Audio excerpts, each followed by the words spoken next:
तो फाइनली दोस्तों भोजपुरी के दबंग स्टार खेसारी लाल यादव का न्यू सॉन्ग का पोस्टर आ गया है, तो उसी के बारे में बात करेंगे।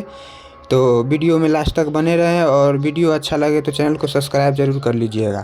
तो चलिए वीडियो को स्टार्ट करते हैं। तो आप लोगों को बतला दें कि भोजपुरी के दबंग स्टार खेसारी लाल यादव का न्यू सॉन्ग हारमोनिया का पोस्टर रिलीज कर दिया गया है। जी हाँ दोस्तों, हारमोनिया सॉन्ग का पोस्टर रिलीज कर दिया गया है, जिस सॉन्ग को लिखे हैं कृष्णा बेदर्दी और म्यूजिक दिए हैं आर्या शर्मा ने।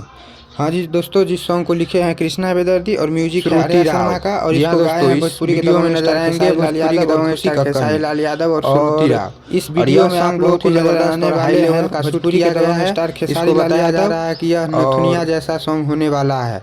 तो आप लोगों को बतला दें, और यह सॉन्ग रिलीज किया जाएगा 12 तारीख को सुबह 7:30 में पम्मी रिकॉर्ड्स के यूट्यूब चैनल पर। जी हाँ दोस्तों, इस सॉन्ग को रिलीज़ किया जाएगा 12 तारीख को सुबह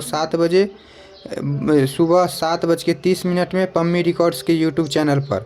और हो सकता है तो आज शाम तक इस सॉन्ग का टीजर भी आप लोगों को देखने को मिल जाए पम्मी रिकॉर्ड्स के यूट्यूब चैनल पर। तो आप लोग कितने एक्साइटेड हैं कमेंट करके ज़रूर बतलाइए, और वीडियो अच्छा लगा हो तो लाइक चैनल को सब्सक्राइब कर लीजिएगा, ताकि भोजपुरी हर खबर सबसे पहले देखने को